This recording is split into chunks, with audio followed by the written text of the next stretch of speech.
schools that they want to close this year, there are the same percentage of schools that they started and of schools that were there before them.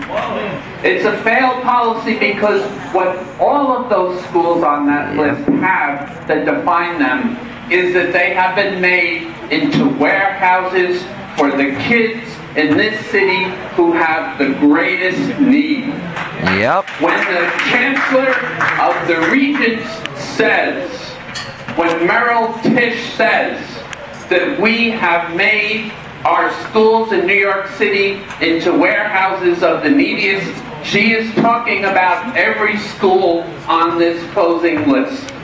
And do not be deceived by the sleight of hand that says there are schools that have the same population and are successful. Yep. This is a sleight of hand that says that a school that has special needs students with the least disabilities is the same as schools that have special needs students with the most disabilities. Keep drinking your water. This is a sleight of hand that doesn't look at over-the-counter kids. This is a sleight of hand which, at the end of the day, doesn't deal with what's actually happening in these schools. You have said that this school has had troubles for 10 years. Well, where the hell was the DOE in those 10 years?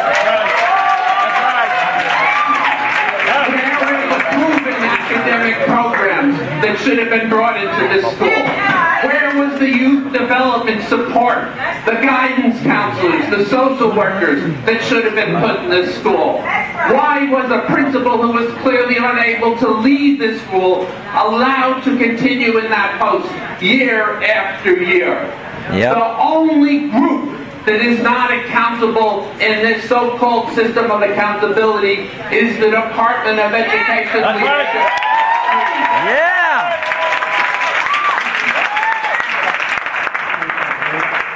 Martin Luther King would say, the moral arc of the universe is long, but it bends towards justice, and justice is going to come.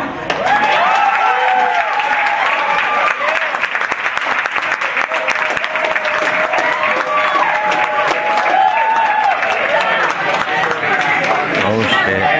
Following to the microphone, Greg Lindahl. Oh shit. Shelley Raskin. Greg Lindahl.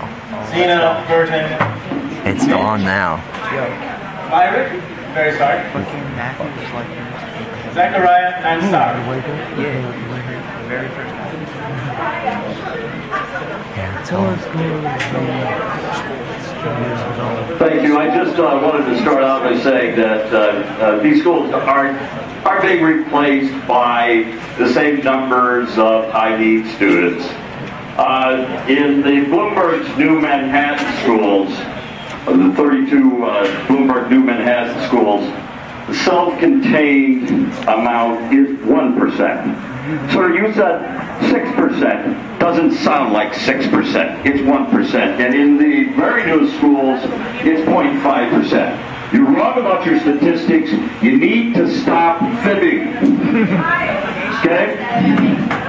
All right. Your system discriminates. Discriminates against high needs, black and Latino, English language learners, and the poor. Mayor Bloomberg is not the education mayor.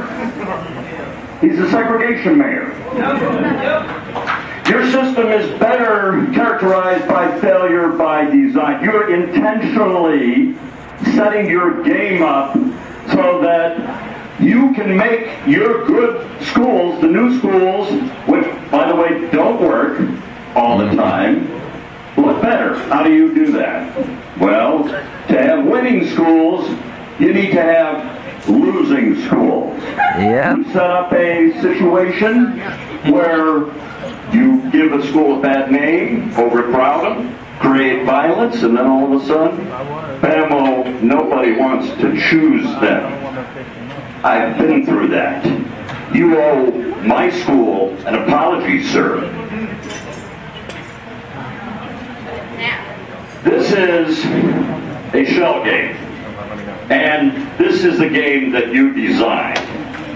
You know that everybody is gaming your system. I'm going to go to the end here because I have somebody who does not teach telling me what to do. Education reform would put money in the classroom, not vendors, not all of the private companies that you use to distance yourself from reality. You're in a way, when you close the school down, blaming the school. What you're doing is you're essentially creating failure. Why? You can wash your hands of it and have all responsibility for your game. All I gotta say is, this is your game. You designed it. We know people are gaming you.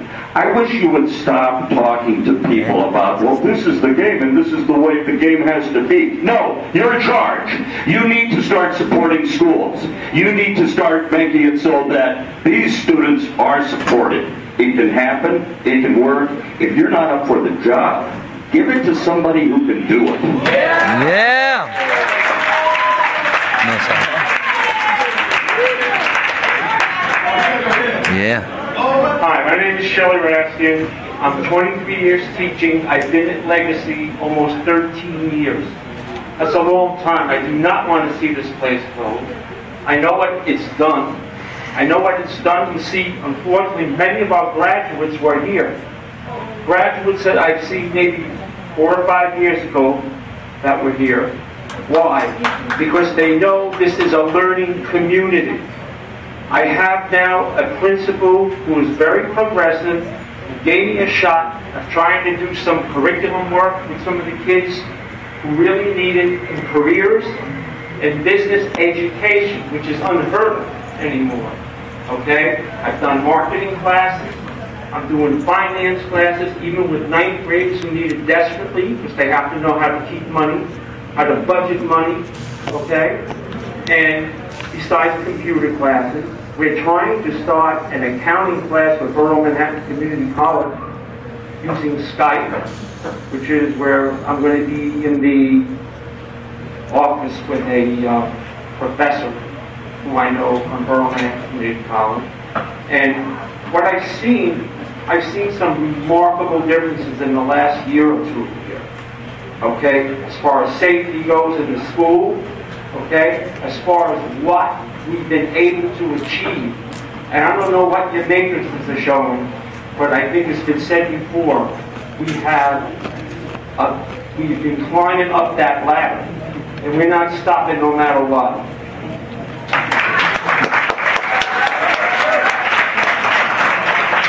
Good evening. You know, as I sit here and listen to what's been said, and listen to you with your statistics and the data that's been presented, it's real. I wish you had brought the data on peer indexes so that the community could really see what the peer indexes are related to. Because as people are sitting here and they keep hearing you say the peer index and their peers, well, who are these peers? They really want to know who the peers are. So when you have these, when you're giving out that information and you're consistently putting forth information that people don't have, you should have the data with you. You know, this entire process, this is a pre-stamp to the rubber stamp that's going to take place for the PDP. And unfortunately, this just becomes a mockery of what the system is. You know, they're playing games with these schools. That's what's happening. For 2 years, I've been in this school now. Prior to Ms. Mosley being here, this school is a whole different community, a whole different culture. You know, it's been said, and I guess I can't reiterate it and keep saying it, but transformation, true transformation, is what's taking place in this building. You know, it's not the typical model of what the DOE has put forth as transformation, but this is what should be an example of what transformation has become. You know, so let's stop the mockery, stop the playing with people, stop playing with our kids' lives, and do what we need to do, and let's do right by these kids.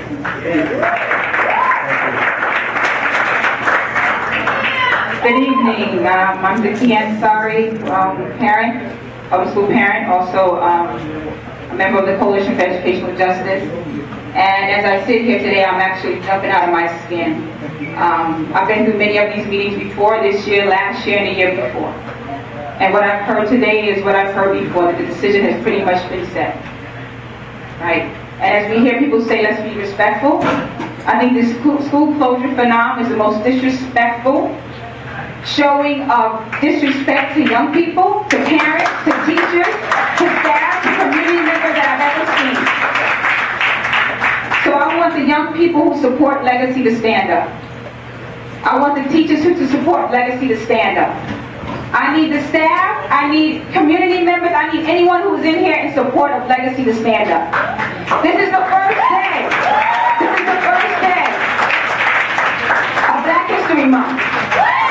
First day. We set it off right. I was at the rally, I heard a young person say, we are the youth, right? We have created movements. Many of them started with us, but our job and our work is not done. We as adults have to stand side by side with these young people. We have to stand up against injustices when we see them, because it's not the end. Whether you're from Brooklyn, you're the Bronx, you're Queens, you're Staten Island, you're from Manhattan, trust me, it's coming to your neighborhood. But we can do something about that. This is how it starts, right? It's each one holding and supporting everyone else. What would Dr. King say and do if he knew the state of education with our kids today? What would he do? Is it enough that we sit by and allow people to sit up here and talk to us like we don't know what's happening in our own communities? That's unacceptable. We can no longer allow that to happen. Young people, if you're 17 and you're ready to vote, you better go get voter registration. We have to stand united as a people, as a community. The civil rights movement was not successful just because black folk were the ones who were inflicted. It was because everybody, elderly, white, black, everyone came together, no matter what religion you were, to say this will not happen on my watch. We are in that crucial time and moment right now in history.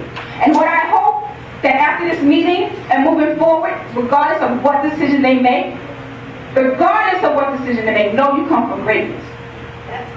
No, you come from greatness. And no matter what they say, no one can ever take that away from you. You are precious to all of us. We love you with all our heart. You are not failures. The system has failed you. Yeah.